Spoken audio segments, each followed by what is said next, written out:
Entramos en los próximos minutos en un asunto pues también muy apasionante como este del que hemos tratado. Vamos a hablar ahora del sector aeroespacial, un sector que ha sido también objeto de un PERTE por considerarlo uno de los ejes estratégicos para el desarrollo tecnológico, y en España tenemos la gran suerte de contar pues, con una industria muy potente, muy importante en este sector. Y pido ya que estén ya preparados para subir a este escenario también a las personas que van a componer la siguiente mesa redonda, un panel que va a ser moderado por José Manuel Ges, que es decano del Colegio de Ingenieros Aeronáuticos, a quien cedo ya la palabra para que sigamos hablando, como digo, de este sector aeroespacial.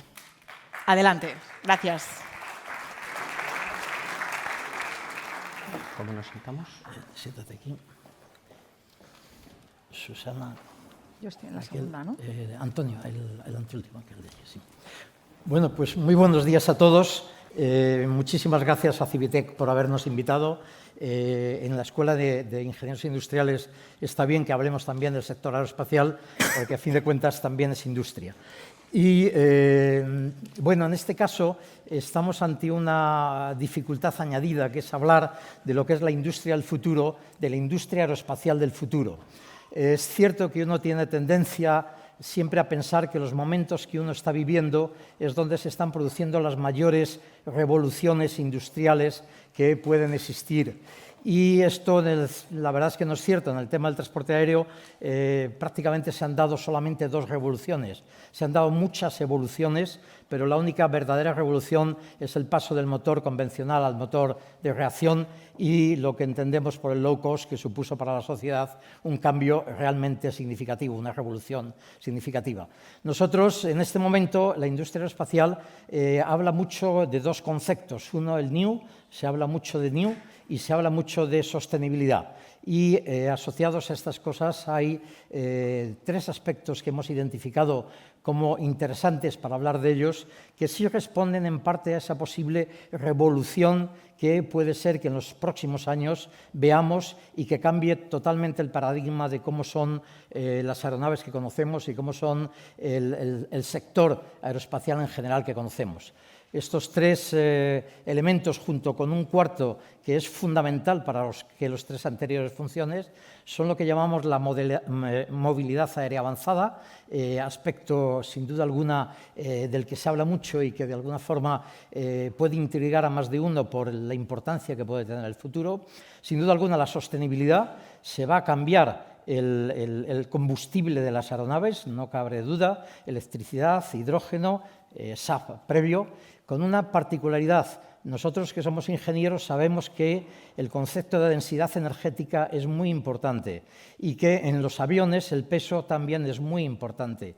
Entonces, descarbonizar el sector aéreo choca con que las densidades energéticas del hidrógeno y la densidad energética de las baterías están muy por debajo, del orden de 3 veces, la densidad energética del queroseno.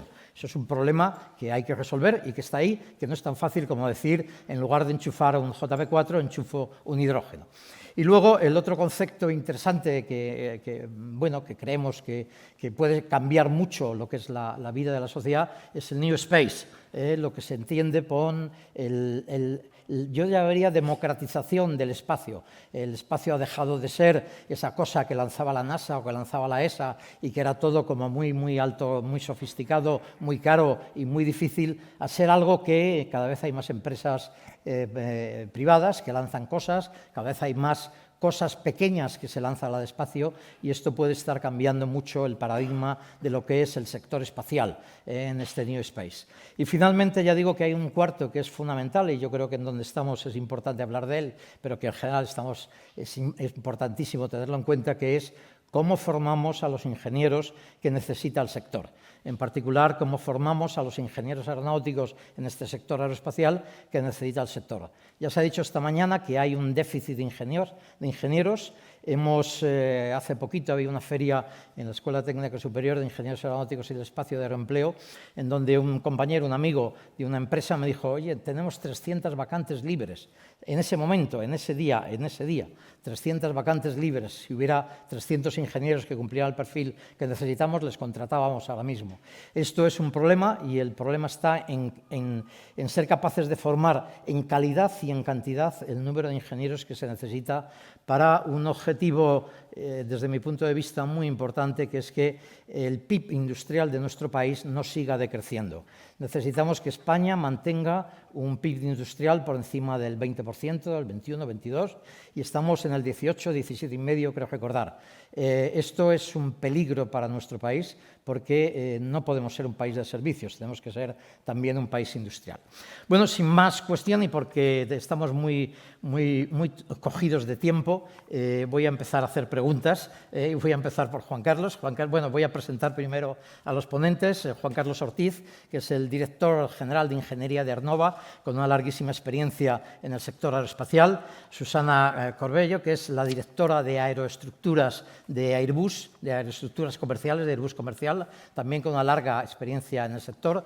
Antonio Gómez Guillamón, que es el CEO y fundador de una empresa que se llama Airtech Solutions, que tiene sede en Málaga y que realmente ahora todo el mundo es emprendedor, pero cuando Antonio empezó su empresa era un verdadero emprendedor, porque pasó de tener, creo que, dos empleados, él y su primo, a los 650 que tiene en este momento. Un verdadero ejemplo de cómo desarrollar una industria en este país. Y luego tenemos con nosotros la suerte de tener a Cristina Cuerno, que es la directora de la Escuela Técnica Superior de Ingenieros Aeronáuticos, que es doctora, catedrática, y que ha trabajado en un montón de programas de I+D, y que es una verdadera eminencia. Además, yo las conozco de mis relaciones en la escuela, personas de estas que saben muchísimo.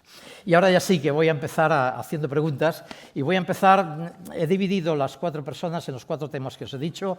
Juan Carlos nos va a hablar de la movilidad avanzada, Susana nos va a hablar de los nuevos combustibles, Antonio nos va a hablar del New Space, y lógicamente Susana nos va a hablar de la formación del ingeniero aeronáutico.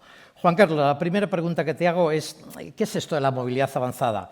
¿Y por qué todo el mundo habla ahora de ella? Que parece que son de estas cosas que se ponen de moda y que realmente al final no se sabe si es moda o es una realidad.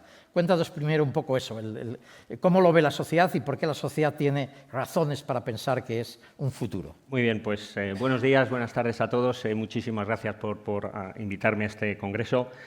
En principio, cuando la gente habla de aeronaves, pues siempre piensa en aviones que van de un aeropuerto a otro y que van a grandes distancias y a grandes velocidades, o en helicópteros ruidosos y pesados, ¿no? El problema de eso es que en entornos urbanos y en entornos rurales no existen soluciones en torno a esas aeronaves que yo llamo tradicionales, pues para poder transportar un número razonable, grande de personas a un precio pues viable. Se pueden utilizar helicópteros, pero no voy a decir lo que cuesta una hora de vuelo de un helicóptero y de mantenimiento. Entonces, en torno a eso, y siguiendo un poquito con la ponencia anterior sobre el vehículo eléctrico, realmente la movilidad aérea avanzada es continuar con lo que nuestros compañeros en automoción están intentando hacer, pero añadiendo dos aspectos adicionales. En primer lugar, la altitud. Ya no solo estamos hablando de coches en superficie, sino la tercera dimensión, y además el tiempo, pues para que las trayectorias no coincidan en el tiempo y en el espacio, porque no suele ser bastante saludable que eso ocurra con los aviones, ¿no? Entonces, la movilidad aérea avanzada ahora mismo no existe como tal. Hay muchísimos proyectos, pero es una ambición más que una realidad. Será una realidad en unos años.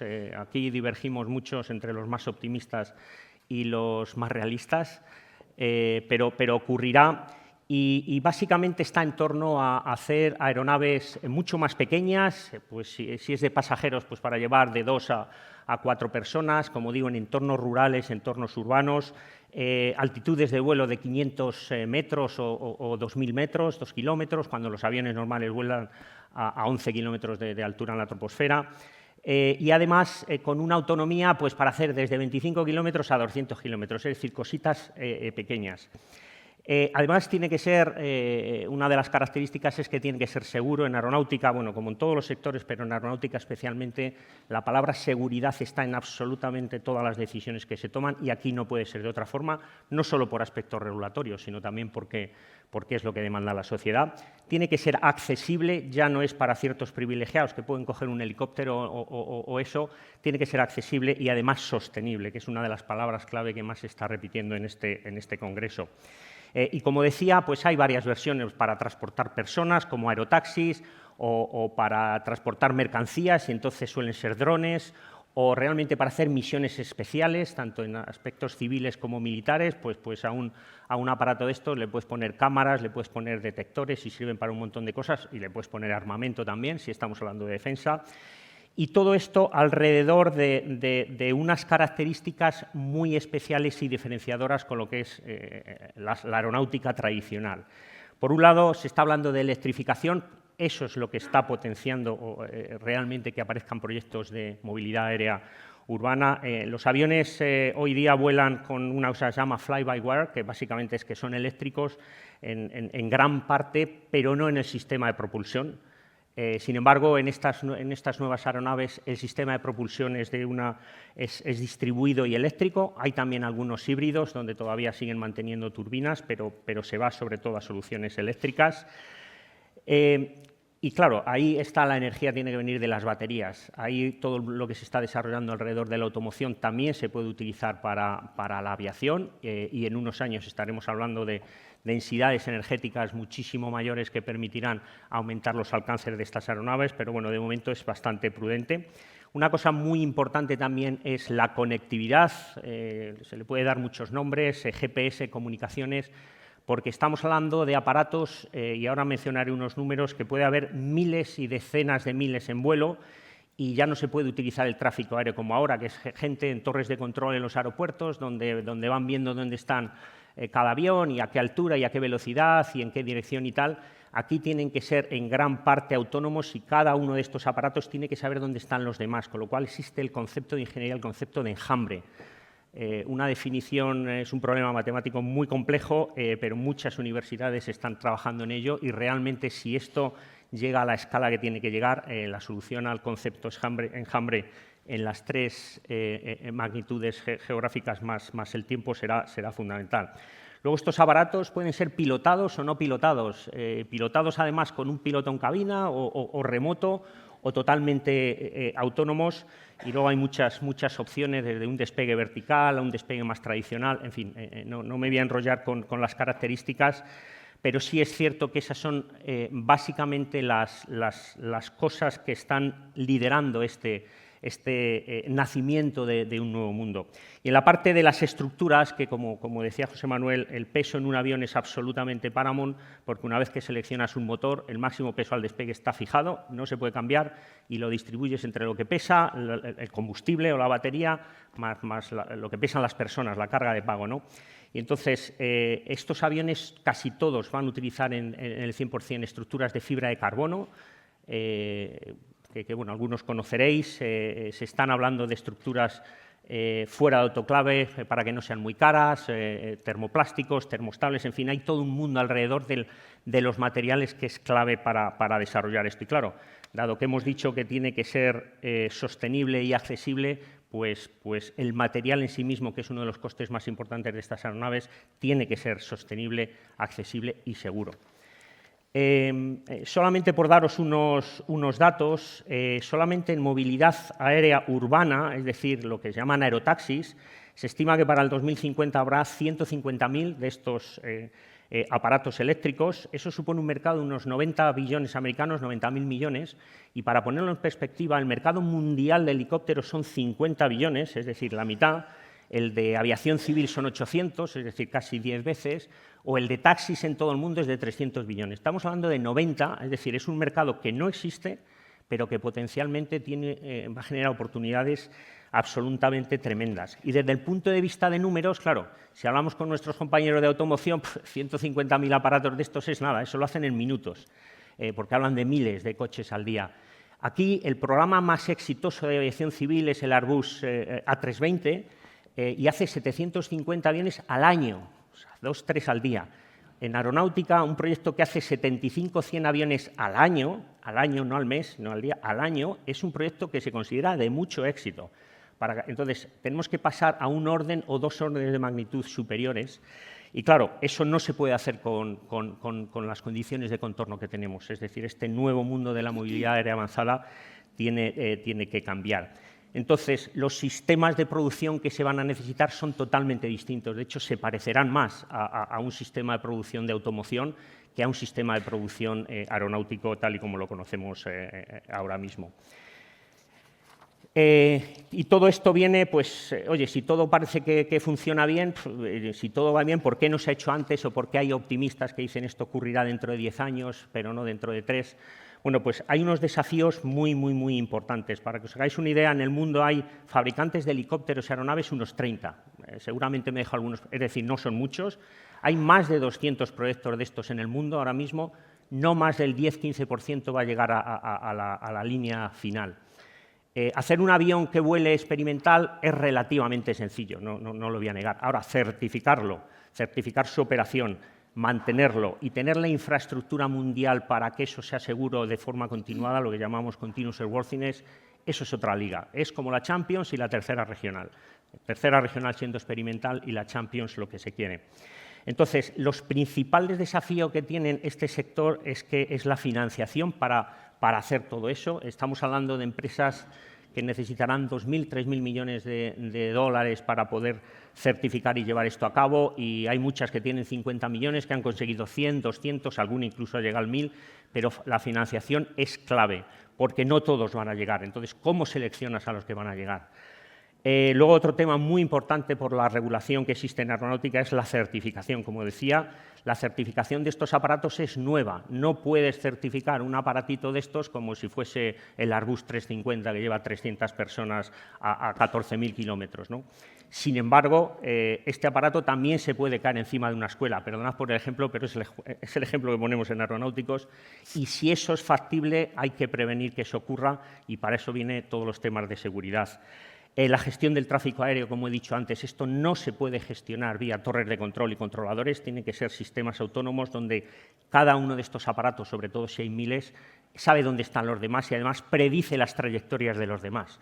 Un problema bastante complejo. Luego está todo el tema de las infraestructuras, pues como en automoción, ¿dónde recargas estas baterías? Hay un modelo que es recarga rápida de baterías, pero hay otro que es cambiar las baterías en cada aterrizaje. Pues casi como los pit stops en Fórmula 1, pues esto es lo mismo. Y luego está el concepto de vertipuerto. No es un aeropuerto, es un vertipuerto, es un sitio donde estos aparatos despegan y aterrizan, sobre todo edificios altos si estamos hablando de zonas urbanas, y toda esa infraestructura hay que generarla, porque no se puede uno aterrizar o despegar desde cualquier sitio. Y una cosa muy importante también, que es la aceptación por parte de la comunidad. Todos, desgraciadamente, conocemos las estadísticas de accidentes de coche, pero nadie se plantea todas las mañanas, pues yo cojo el coche y voy, y no te lo planteas, simplemente ves las estadísticas y ojalá no te pase. Cuando un avión se cae, incluso aunque sea una avioneta con un piloto, llega a las noticias.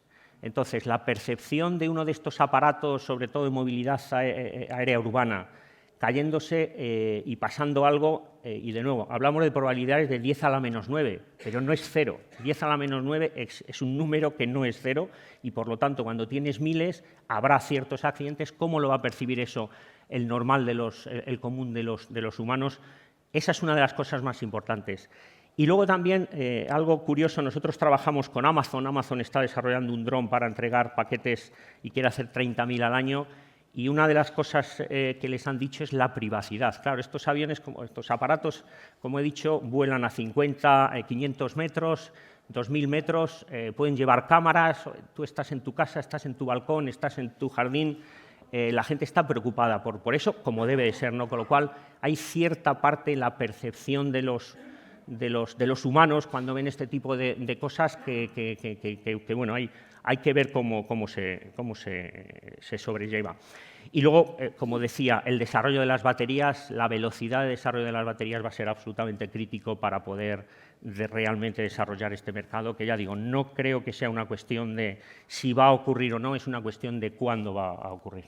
Pues muchísimas gracias, Juan Carlos. Yo creo que lo has contado todo y que solamente falta que nuestra presentadora se compre un avioncillo de estos que dentro de 2 o 3 años te asesoro. lo venda con la misma interés que ha vendido el coche eléctrico.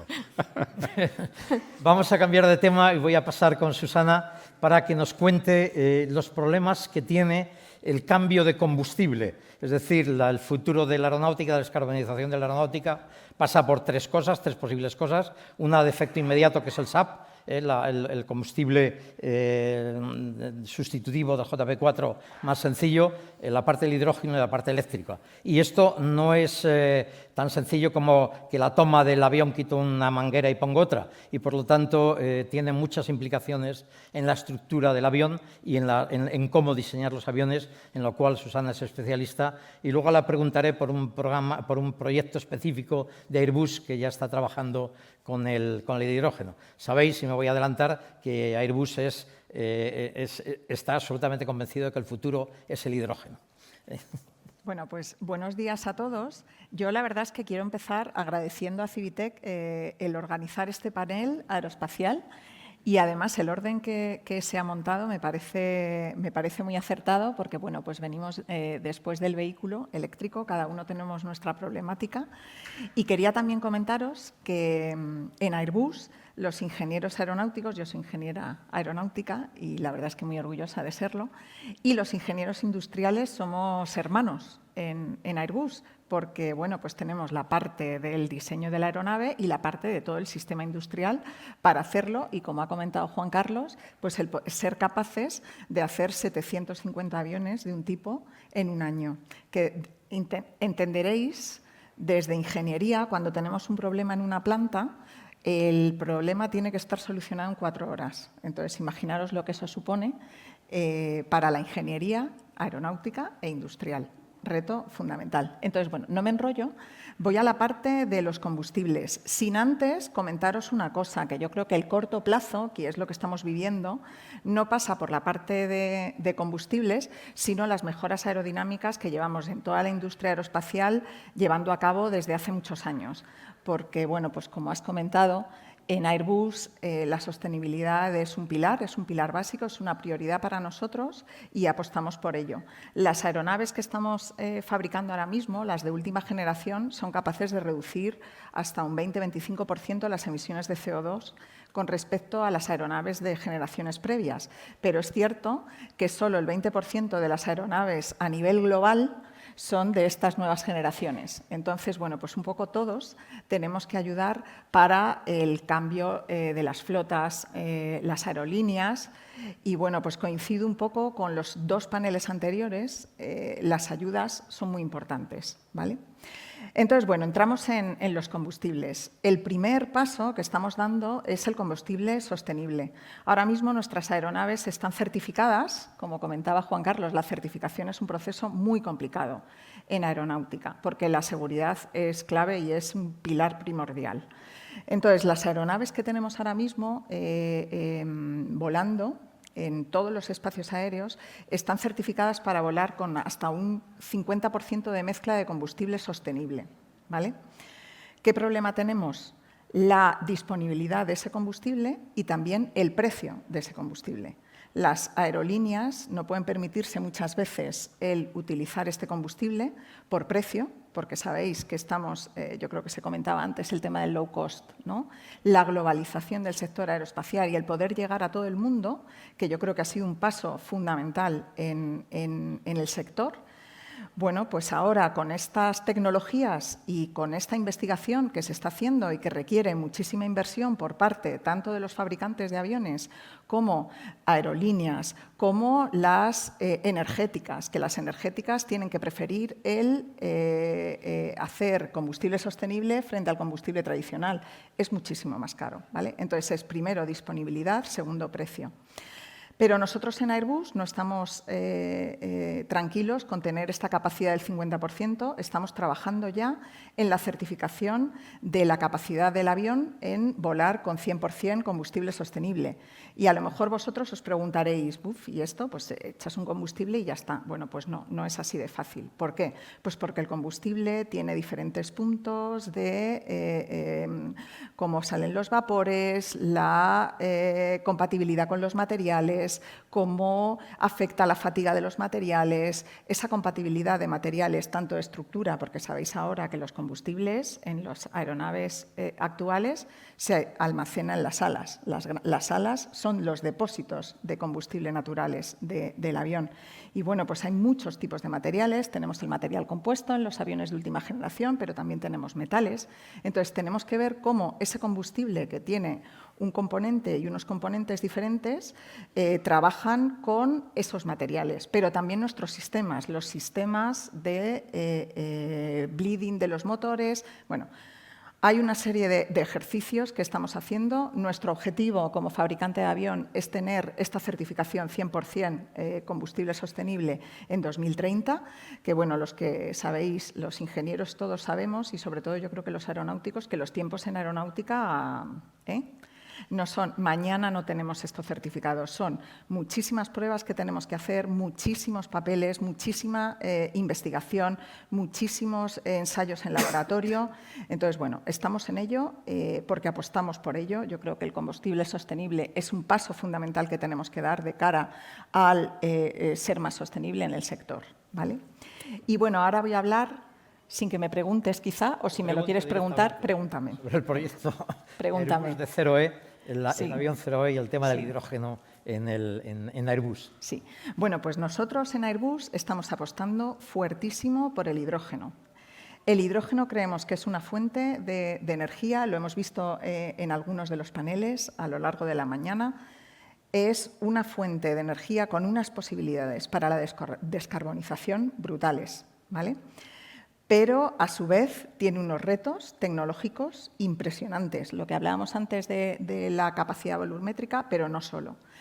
Nosotros lo que estamos viendo es necesitamos, para ser efectivos o eficientes en un avión, tenemos que volar con combustible en hidrógeno en estado líquido. ¿Por qué? Pues porque en estado gaseoso no seríamos capaces de mover un avión prácticamente ni de aquí hasta allí, ¿vale? Con el consumo que tiene un avión. Entonces, necesitamos montar ese hidrógeno en estado líquido. El estado líquido del hidrógeno es por debajo de los menos 250 grados centígrados, ¿vale?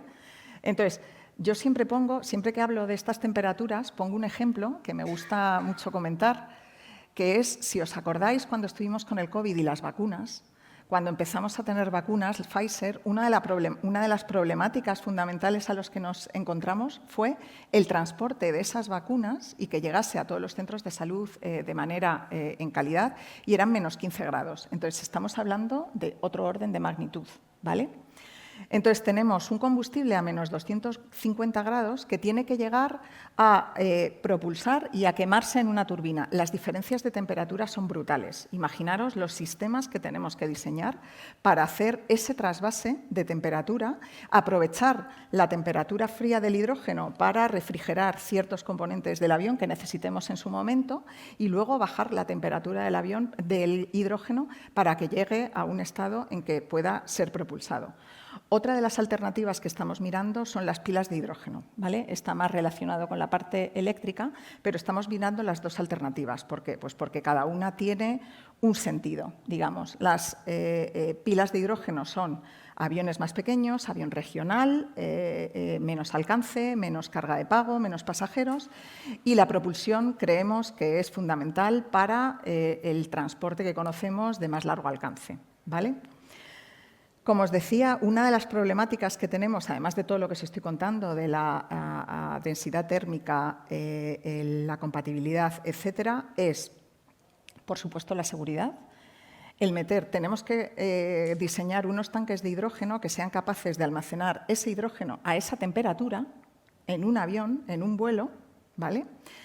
Y como os decía antes, el peso es fundamental. Ahora mismo hay soluciones de tanques de hidrógeno en estado líquido son metálicos. De hecho, nosotros estamos trabajando con universidades, con laboratorios que trabajan con helio, que trabajan con hidrógeno líquido y tienen soluciones de tanques, bueno, pues muy interesantes, pero son tanques metálicos. Nosotros no podemos permitirnos el lujo de montar tanques metálicos en un avión. ¿Por qué? Pues porque perdemos prácticamente la carga que tenemos, como comentaba Juan Carlos, del MTOW que tenemos, el máximo peso al despegue, pues prácticamente la mitad se nos iría en el contenedor de ese hidrógeno.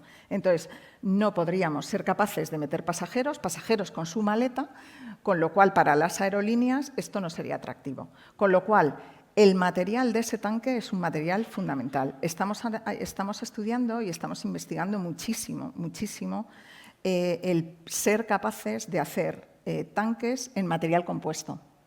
El material compuesto, no sé si estáis familiarizados, pero el material compuesto son unas fibras que son como telas de fibra de carbono, ¿vale? Son telas de carbono que se entrelazan y endurecen con una resina. Entonces, imaginaros hidrógeno en unas telas, pues la permeabilidad es brutal. Luego también estamos analizando el microcracking, o sea, las microgrietas que se pueden formar porque la diferencia térmica es brutal. Entonces, bueno, los retos son apasionantes. Desde España estamos muy implicados en este avión. Estamos trabajando en un demostrador que se está llevando a cabo en Toulouse, en nuestro avión de ensayos, que es un 380 que tenemos en Airbus. Pues vamos a montar unos tanques de combustible, vamos a montar una pila y estamos trabajando con motoristas para ser capaces de montar un motor en propulsión basado en hidrógeno. Desde España estamos muy activos trabajando en este demostrador y además lideramos la parte del tanque, el tanque de material compuesto, porque bueno, no sé si lo sabéis, pero yo creo que tenemos que presumir de ello. En España somos pioneros en el uso y desarrollo de material compuesto. Entonces, bueno, pues desde España estamos liderando este desarrollo del tanque.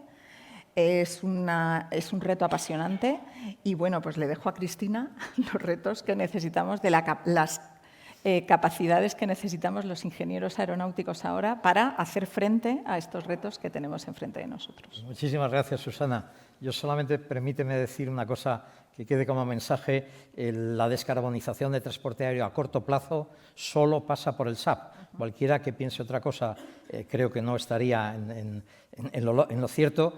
Y para que pase por el SAF se necesita, como se ha dicho en el vehículo eléctrico, apoyo de la Administración. El problema mayor del SAF en este momento es el coste y si no se incentiva la generación de biocombustible, pues al final tendremos un SAF tan caro que la gente no lo utilizará.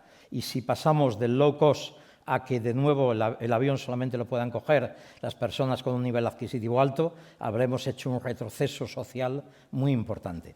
Es nada más que una pequeña cosa. Pasamos al otro aspecto, digamos, novedoso de la industria aeroespacial, que es lo que llamábamos el New Space. El New Space, lo primero que le vamos a pedir a Antonio es que nos cuente qué es el New Space y qué se espera de él, y luego ya le pediremos algún detalle más en profundidad. Muy bien, bueno, muchas gracias. Ante todo, muchas gracias por la invitación. La verdad es que esta escuela, para todos los que somos ingenieros, en nuestro caso aeronáuticos, esta escuela representa mucho, es un símbolo de aquí en el centro de Madrid, es un icono y es un honor, tengo que decirlo así, estar aquí sentado, ¿no? Efectivamente, hablando de New Space, bueno, cuando hablamos de New Space estamos hablando de espacio. Hay gente que no le gusta el término New Space, además, porque cuando hablamos de espacio estamos hablando desde los años 60, cuando empieza la carrera espacial, en un momento en el que la carrera espacial se inicia por razones puramente de competencia entre países, con miedo, buscando un poco la seguridad, ¿no? Cuando dos grandes bloques, el capitalista y el comunista, querían ver qué modelo era, pues tenía más éxito, y ahí empezó esa carrera espacial con toda la financiación y todo el apoyo público. A partir de ahí fue creciendo la industria del espacio y seguía siendo financiado por programas públicos para tener satélites meteorológicos, para tener repetidores de comunicación, de voz o de televisión, para poder tener mejor información de lo que estaba pasando en la Tierra, tener satélites espías. Y todo eso fue evolucionando y fue creando a su alrededor una industria espacial que de alguna forma bebía de los grandes programas públicos que gestionaban las agencias espaciales y la industria espacial eran los contratistas de estas agencias con las cuales iban creciendo, ¿no? Pero no hace tanto, hace relativamente pocos años, y de hecho viene muy a colación del título un poco de estas jornadas, ¿no? La digitalización, cómo la digitalización ha cambiado tantas cosas, ¿no? El hecho de la irrupción digital, de la democratización, como decía antes José Manuel, el que las tecnologías con electrónica, software embebido, tecnologías digitales fuesen accesibles a mucha gente y toda una cultura emprendedora. Un poco el paradigma lo tenemos en Silicon Valley, ¿no? Que todo el mundo quiere replicar, ¿no? Esa cultura emprendedora de hacer cosas rápidos, trabajando duro, asumiendo cualquier tipo de riesgo, sin tener miedo al riesgo y siendo capaces de atraer talento y atraer dinero. Bueno, pues esa cultura emprendedora con esa capacidad de hacer las cosas muy rápido gracias a la disrupción digital, pues fue creando que la inversión privada y las empresas puramente privadas que iban detrás de esa inversión privada, o al revés, una detrás de la otra, o el sentido contrario, pues viesen que había muchas oportunidades de generar negocio, generar empresa a base de casos de uso con aplicaciones puestas en espacio, ¿no? Y a partir de ahí fue cuando se fue creando todo un ecosistema que llamamos hoy en día New Space, ¿no? Que para mí una de las cosas que tiene más atractivas es que se ha convertido en un auténtico hervidero de empresas startups. Así como en el mundo, en el segmento aeronáutico, en el mundo de los aviones, cuesta mucho ver startups, cuesta mucho ver empresas nuevas que hayan tenido éxitos en los últimos casi 20 años. Hay muy poca empresa nueva. De hecho, han desaparecido algunas porque se han fusionado, se han integrado en otras, pero nuevas hay pocas. En el mundo del New Space vemos startups por todos sitios. Startups que crecen muy rápido, como puede ser un SpaceX, que se ha convertido en un auténtico monstruo, ¿no? Y un poco el modelo a seguir por mucha gente, como startups que estamos viendo de pequeño tamaño, que nacen en escuelas como esta, de gente con inquietud, que desarrolla un subsistema, un sensor, una capacidad de analizar datos, un sistema de propulsión, o es capaz de integrar un satélite de una forma modular, de una manera mucho más eficiente e industrializado, ¿no?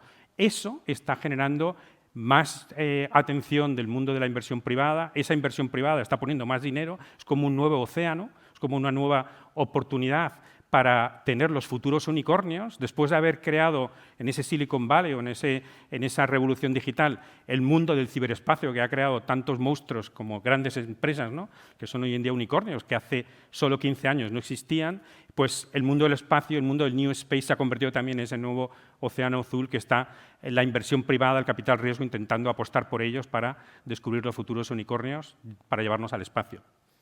Muy bien, Antonio, pues había, continuando esto, una pregunta que es el siguiente. España somos el quinto financiador de la ESA, es decir, el quinto país que más dinero pone en el desarrollo de los programas espaciales de la ESA. ¿Cómo está el tema del New Space en España? ¿Qué oportunidad le aporta a la industria española? ¿Y qué éxitos tenemos? Porque tenemos algunos por ahí sueltos. Mira, hablando de éxitos y de cómo se comporta un poco el ecosistema de la industria española del espacio, están, por supuesto, las grandes industrias de espacio que llevan trabajando y que además son auténticas referencias a nivel mundial, ¿no? Nuestros, por supuesto, Airbus, tanto espacio como Airbus CRISA, en la parte de electrónica, GMV, Sener, Deimos, Alter, bueno, estos están ahí y siguen jugando un papel fundamental, ¿no? Pero me he entretenido en el viaje de vuelta en hacer una relación de empresas startups que no existían hace nada, que muchas de ellas las conozco a sus emprendedores, a la gente que las empuja, otras no los conozco a ellos, pero leo de ellas y las voy a mencionar, ¿no? Muy rapidito, porque son pocas. Bueno, no son pocas, son muchas, pero interesantes. Una, la más famosa, la más mediática, es PLD Space, que es famosa por el Miura, que dentro de nada, además, lo veremos lanzar desde el Arenosillo, desde Huelva. Y yo pido además a la sociedad que lo vea con una esperanza y con una valentía de esta gente que también va a asumir riesgo. Lo digo porque si pasa un Starship, no digamos, oh, qué desastre, los españoles lo hacemos mal. No, no, estamos asumiendo riesgos. A lo mejor el primero falla, pero desde luego estamos dispuestos a ser capaces de poner carga de pago en órbita desde España con tecnología española y con emprendimiento español, ¿no? Open Cosmos, Sateliot, Allen Space, DHV Technology, SolarMens, Pangea Aerospace, Fossa Systems, Satlantis, Integrasis, Arcadia Space, Green Moon Project. Todo esto son empresas que hace muy poquito no existían. Todas están teniendo éxito, todas tienen un mercado internacional como foco. O sea, realmente no les preocupa tanto el cliente o el mercado que pueden conseguir en España, sino que saben que su tecnología, su saber hacer es puramente internacional y tienen tienen mucho éxito. Y desde ese punto de vista, España yo creo que tiene pues una oportunidad. Primero hemos tomado una buena decisión, que es la creación de la Agencia Espacial Española. Por fin tenemos una Agencia Espacial Española que sea capaz de aunar todos los esfuerzos, las políticas y las decisiones que se tomen desde muchos ministerios en una única agencia, ¿vale? Que coordine todo este esfuerzo, que planifique y que sobre todo sea capaz de poner programas en marcha. Y luego estamos empezando a ver programas puramente de espacio españoles, y además en el ámbito del New Space, gracias al PERTE aeroespacial, que bueno, si luego tenemos oportunidad hablamos un poco más de ello. Bueno, pues el PERTE aeroespacial, curiosamente, divide entre el segmento aeronáutico y el segmento espacio y le da casi 3 veces o 4 veces más volumen de inversión al segmento espacio que al segmento aeronáutico, y lo hace porque quiere poner en marcha programas puramente de espacio desde España. Un ejemplo curioso, si hablamos de constelaciones, que es una de estas grandes iniciativas del New Space, ¿no? Las constelaciones de satélites. En España tendremos nuestra constelación de satélites, la constelación atlántica, bueno, con 16 satélites, hecho con Portugal, 8 y 8. Bueno, pues este tipo de programas yo creo que son los que van a hacer, junto con la iniciativa, con la capacidad de emprendimiento de nuestros ingenieros y sabiendo que el mercado es global y que hay mucha ambición por estar en él, bueno, pues yo creo que va a conseguir que España juegue un papel allí. Pero hay que seguir invirtiendo en las agencias, en la Agencia Espacial Europea, hay que seguir invirtiendo en los grandes programas multinacionales, pero también hay que seguir invirtiendo en programas españoles que hagan que estas empresas, startups, encuentren su forma de echar raíces aquí para, a partir de ahí, expandirse globalmente. Pues muchísimas gracias, Antonio. Ya no queda más que hablar de un tema que esta mañana se decía por parte de una persona, y hay que agradecerlo, que muchas gracias a los ingenieros, que son los que de verdad son capaces de sacar adelante esta transformación. Y para saber qué se necesitará en la formación de los ingenieros del futuro y qué se necesita hacer en las escuelas para adecuarse el conocimiento de la gente, de los egresados, a las necesidades de la industria, es por lo que tenemos aquí a Cristina Cuerno, que es directora de la Escuela Técnica Superior de Ingenieros Aeronáuticos. Cristina, cuéntanos un poquito cómo ves la formación del ingeniero aeronáutico en este caso, y qué es los cambios que se pueden necesitar para adecuarse a las demandas de las empresas. Muchas gracias. Muchas gracias primero a la organización de Civitec por invitarme a esta mesa a hablar un poco del trabajo que estamos desarrollando desde la universidad.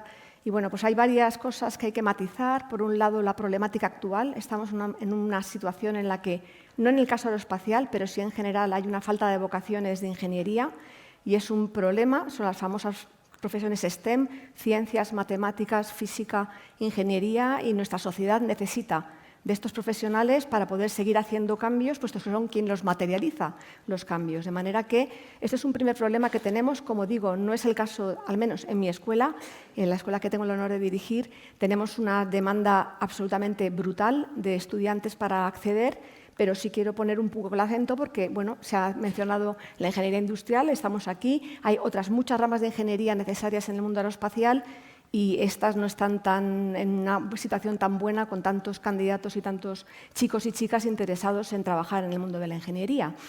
Por otro lado, sí que quiero romper una lanza, lógicamente, en favor de la universidad, y como muestra estamos aquí en un congreso sobre tecnología en una escuela de ingenieros, en la situación en la que, bueno, la universidad actual y en particular la UPM, que es la que yo conozco, tenemos en nuestro ADN el estar en contacto permanente con la industria a la que damos servicio. Nosotros somos una universidad pública, lo que hacemos es formar profesionales para entregárselo al sector productivo de nuestro país con el fin de que tengamos la mejor representación posible y nuestro país cada vez avance y esté mejor situado. Por tanto, es obligación nuestra el estar situados trabajando desde el primer momento en todos los ámbitos que tienen que ver con la investigación, el desarrollo y la innovación, pero también la docencia, de manera que el propio mundo profesional está también como partícipe dentro de la labor formativa. Por otro lado, la forma en la que formamos estos profesionales es a través de unos planes de estudio. Los planes de estudio no son entes estáticos ni inmutables, sino que con el paso del tiempo ha habido diferentes reformas legislativas que han ido cambiando un poco la forma en la que estudiamos. La mayoría de los que estamos aquí, a partir de una cierta edad, estudiamos carreras probablemente de ciclo largo en escuelas superiores, 5 o 6 años, ingenierías técnicas de 3 años. Bueno, se pasó luego al Plan Bolonia, grados que dan lugar al acceso a la profesión regulada de ingenieros técnicos, o sea, son ingenieros técnicos de 4 años, e ingenieros superiores de entre 5 años y medio y 6 años. Bien, no hace falta que venga otra reforma legislativa para que nosotros estemos en permanente cambio, que es lo que la sociedad espera de nosotros. La sociedad cambia y nosotros tenemos que cambiar al mismo tiempo, con el fin de, como digo, preparar a esos profesionales para que la industria los pueda incorporar y pueda seguir progresando. En el caso particular, voy a hablar de mi caso particular, yo llevo 3 años de directora y, lógicamente, en cuanto llegué a la dirección, lo primero que me planteé es tenemos que retocar los planes de estudio. ¿Por qué? Porque desde que empezó Bolonia en el año 2009 hasta el año 2020, pues han pasado muchas cosas, las necesidades del sector aeroespacial han cambiado, los retos que tenemos ahora son cada vez más exigentes, luego no nos podemos quedar parados, lo que hacemos está muy bien. Nuestros alumnos se los rifan las industrias, pero tenemos que prepararlos mejor. De manera que lo que hay que hacer es simplemente con las herramientas disponibles es modificar. Estamos modificando el grado en ingeniería aeroespacial que forma a estos ingenieros técnicos aeronáuticos de 4 años. Estamos modificando el máster habilitante que da acceso a alcanzar la capacitación profesional del ingeniero aeronáutico, pero no solo. Nos hemos dado cuenta, analizando la íntima relación que tenemos con el sector a través de las relaciones intensas, como digo, de investigación, desarrollo, de tesis, de prácticas en empresa. Solamente un dato, de septiembre a marzo en la escuela hemos gestionado más de 700 prácticas en empresa, curriculares y no curriculares. Es prácticamente un cuarto de nuestros estudiantes están en este momento haciendo prácticas, que es un número bastante importante para que uno se haga idea de que, desde luego, estamos totalmente metidos en el tejido productivo y que los estudiantes, cuando llegan a la empresa, ya han pasado por la empresa cuando eran estudiantes, de manera que el mundo ha cambiado. Pero bueno, lo que nos hemos dado cuenta es, analizando, como digo, las necesidades que nos transmiten los empleadores y los informes de satisfacción en cuanto a la empleabilidad y al ingreso que hacemos en seguimiento de nuestros alumnos cuando ya están dentro de las empresas, hemos visto que la empresa aeroespacial está demandando no un graduado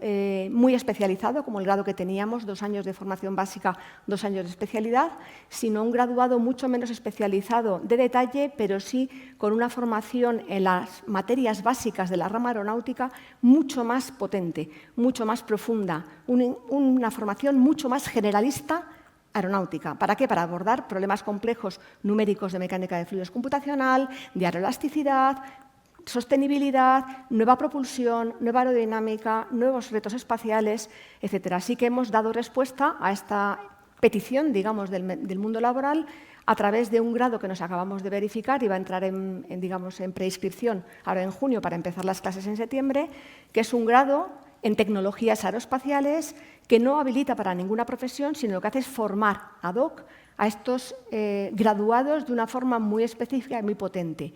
Y aprovechando un recurso que ha incorporado el nuevo Real Decreto de Enseñanzas Universitarias como una disposición adicional en experiencia piloto, que son los llamados programas académicos de recorrido sucesivo en el ámbito de la ingeniería y la arquitectura, hemos lanzado y nos acaban de aprobar la semana pasada un programa ingeniero aeronáutico, que lo que hace es vincular este nuevo grado en tecnologías aeroespaciales con nuestro máster universitario en ingeniería aeronáutica que forma ingenieros aeronáuticos, retomando una aproximación más parecida al ciclo largo dentro del papel de Bolonia, en el que queremos primero graduados y posteriormente estudiantes de máster habilitante, intentando dar una forma diferente de formar profesionales a la industria.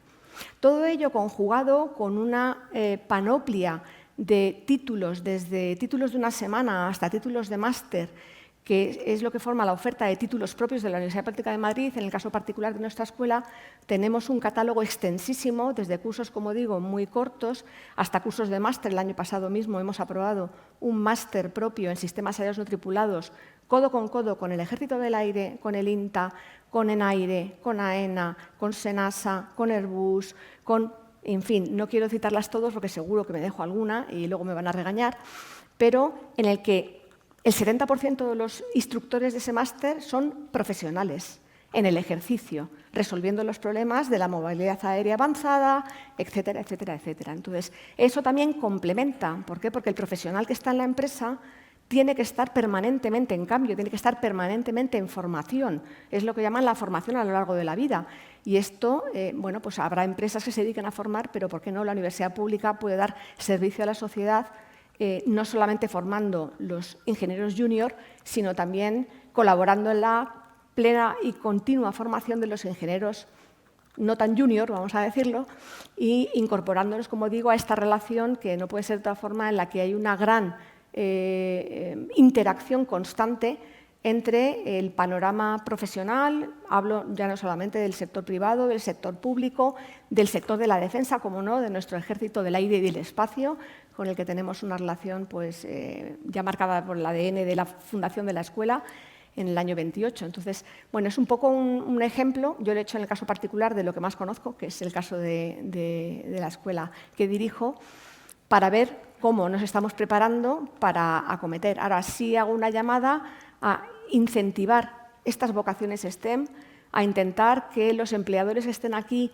y que cojan estudiantes que terminan el grado les permitan al menos llevar la experiencia profesional al tiempo que realizar el máster, porque nos hace falta también el conocimiento que aporta el máster. Es decir, el grado está muy bien, está fenomenal, pero es incompleto. Hay que seguir formándose, es bueno formarse cuando uno es joven, porque creo que la mente está más preparada para recibir conocimientos complicados que cuando uno tiene una cierta edad. Y, por tanto, bueno, pues hoy en día hay una cierta tendencia que estamos detectando en el mundo de la ingeniería de que nuestros másteres no se están llenando tanto como antes. ¿Por qué? Porque los graduados se van directamente a trabajar a la industria y no siguen estudiando, porque hay una gran demanda de profesionales de ingeniería. Así como lo veo yo. Muchísimas gracias, Cristina. Y son buenas noticias. Yo creo que sí que es una forma de irse adaptando a las necesidades reales que van a tener las empresas. Yo nos estamos quedando sin tiempo, si no nos hemos quedado ya, pero sí quería trasladaros una pregunta común con respuesta muy rápida. Simplemente se trata de que España es un país de tradición aeronáutica. La verdad es que ha tenido una industria aeronáutica relativamente potente durante toda su historia. Ha habido programas muy exitosos, los más recientes, todo lo que es la parte que corresponde al Ejército del Aire del EFA o del F-18 y de que corresponde al sector civil de Airbus. Y realmente es necesario continuar así. Y hay dos cosas, dos mecanismos que yo entiendo que pueden ser interesantes y que os pido opinión sobre ello. Uno de ellos es que la industria aeroespacial española se declarase como un sector estratégico, al igual que es la industria automovilística, con lo que supone a nivel país de ayudas y de apoyos que recibe este tipo de industria. Y la otra es cómo veis, que yo lo valoro positivamente, pero cómo lo veis vosotros, el apoyo que se está dando al desarrollo de la industria aeroespacial a través del Plan de Residencia y Transformación, el PERTE aeroespacial, que realmente yo creo que es de los más exitosos dentro de todos los PERTES que en el mundo ha habido. Parece que el aeronáutico es el que está funcionando mejor. Entonces, respuesta muy rápida en cada uno de ellos. Empezamos como el mismo orden, Juan Carlos, Susana, bueno, Antonio y yo Cristina. Creo que no hay debate. La industria aeronáutica debería ser absolutamente estratégica por todo lo que aporta. Quizás los números en cuanto a empleo y en cuanto a volumen de facturación a nivel país no es tan alto, pero la innovación, el efecto arrastre de otras industrias es absolutamente claro, con lo cual yo ahí no tengo ninguna duda. En fin, podría hablar muchísimo de por qué, pero creo que es así. Y evidentemente el PERTE, que son unos 4.500 millones, si no recuerdo mal, que está separado entre la parte aeronáutica y la parte de espacio, pues es absolutamente fundamental. Muchísimas startups no pueden sobrevivir en un sector en el que, como Susana mencionaba, los ciclos son largos. No sé si deben de ser así o no. Bueno, sí creo que no deberían de ser así de largos, pero lo son. Estas startups no pueden sobrevivir realmente sin este tipo de ayudas y generan realmente pues esa atracción que es fundamental. Muchas gracias. Bueno, pues yo quiero contaros que este año celebramos el centenario de la empresa Construcciones Aeronáuticas, que es pues el germen de Airbus aquí en España, lo cual pues yo creo que efectivamente tenemos que estar orgullosos de este carácter que tenemos en España y la apuesta por el sector aeroespacial.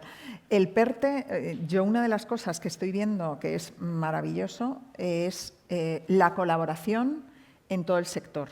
Al final, lo comentábamos antes, también con el sector automovilístico. Nosotros estamos diseñando un avión, el Zero E, que os he mencionado hace un momento. Nuestra idea o nuestro objetivo es poder ponerlo en el mercado en 2035 y para eso necesitamos ser capaces de llevar el hidrógeno al aeropuerto desde donde salga ese avión, porque no tiene sentido que nosotros diseñemos un avión y que luego no se pueda operar. Entonces, es un ecosistema tan grande. Necesitamos los reguladores tipo ENAIRE, transporte aéreo, las aerolíneas son importantísimas para nosotros, pues desde la universidad la colaboración con estos perfiles que necesitamos de ingenieros. Y lo que está produciendo el ERTE, que yo creo que es súper positivo, es esa colaboración y esa apertura que yo antes no la había visto, no la había percibido, al menos, de las empresas tractoras en todos los sectores, en todo lo que es la cadena de valor del sector, y estamos colaborando y nos estamos ayudando, y yo creo que eso es algo muy, muy positivo que está trayendo este PERTE, y creo que es el secreto del éxito del mismo. Muchas gracias. Antonio. Y bueno, a tu pregunta sobre si deberíamos o ambicionamos a que el sector aeroespacial sea considerado un sector estratégico, yo creo que ya hemos hecho casi una parte importante del camino. El simple hecho de que haya un PERTE aeroespacial, PERTE son proyectos estratégicos, ya significa que se ha considerado que efectivamente este segmento industrial tiene que ser estratégico por ser merecedor precisamente de un ERTE. Hay muchísimos sectores industriales y muy poquitos realmente tienen un PERTE asignado. O sea que, con lo cual, bueno, ya tenemos una parte importante del camino hecho. Por otra parte, el PERTE aeroespacial, desde luego, sí que es una posibilidad importante para desarrollar la industria. En estos dos segmentos, lo curioso es que se han definido dos estrategias diferentes, en el segmento aeronáutico y en el segmento espacio. En el segmento aeronáutico se ha apostado más por esa colaboración en proyectos I+D para preparar a nuestra industria aeronáutica para los retos del futuro, la aviación sostenible, basada en hidrógeno o eléctrica, la fabricación inteligente, los UAS, los sistemas aéreos no tripulados, en proyectos de colaboración con financiación de I+D para que salgan grandes proyectos, grandes y medianos, adelante. Esa es la estrategia segmento aeronáutico del PERTE, y en la estrategia espacio se ha buscado más un modelo de compra tipo, no sé muy bien cómo se materializarán algunos de ellos, pero son modelos más tipo compra pública innovadora. Se define un proyecto como la constelación atlántica, como el sistema de comunicaciones cuánticas, como el sistema de observación de la Tierra para uso en seguridad y defensa, como el que España tenga un lanzador de cohetes, un lanzador de satélites de baja carga de pago.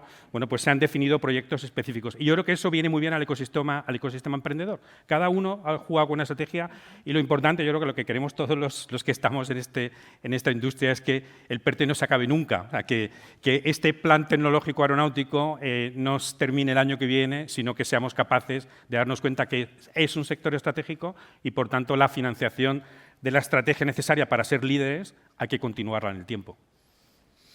Muy bien, pues yo desde mi punto de vista, Susana ha empezado diciendo, yo me vuelvo un poquito más para atrás, el país que ha dado a luz a Juan de la Cierva, que inventó el autogiro y fue el padre de los helicópteros en definitiva, y que con CASA ha sido capaz de diseñar y fabricar una industria de aviones por sí sola, pues no puede renunciar a que sus dirigentes nombren a esta industria como industria estratégica, porque esta industria es estratégica. Los países que quieren ser alguien en el mapa del mundo luchan por tener una industria propia aeroespacial. Y si no, veamos cuál es el mapa del mundo y veamos las acciones de los Estados, luego está claro. Creo que el PERTE es una forma de hacerlo, y para nosotros, para la universidad, para la escuela, el que haya estas acciones públicas lo que hace es dinamizar el sector, hace que el sector venga buscando a la escuela, en este caso como una OPI, para que los profesores, los investigadores colaboren en estos desarrollos, y es la mejor forma de realimentar la formación de nuestros estudiantes, porque nadie enseña lo que no tiene. Estas cosas que tenemos que enseñar a los estudiantes de ahora no vienen en los libros. Se conocen porque los profesores, a la vez son investigadores y están colaborando en estos proyectos, y de ahí hay una realimentación y un trasvase instantáneo en la formación de los estudiantes en asignaturas, como por ejemplo una que doy yo, diseño de aviones. ¿Qué voy a contar? ¿Los aviones de los años 30 del siglo pasado o voy a contar el avión de hidrógeno? Pues tendré que contar el avión de hidrógeno para que cuando los estudiantes lleguen a Airbus no les tengan que empezar a dar el catón diciendo, bueno, el avión de hidrógeno es, y os voy a explicar. Tienen que llegar con ello conocido, de manera que es una manera impecable y la mejor. Pues muchísimas gracias. Ya no queda nada más que pedir perdón al organizador, que me había pedido acortar tiempos y creo que me he excedido. Y nada más, muchísimas gracias a todos por vuestra participación. Ha sido un verdadero placer. Gracias. Gracias.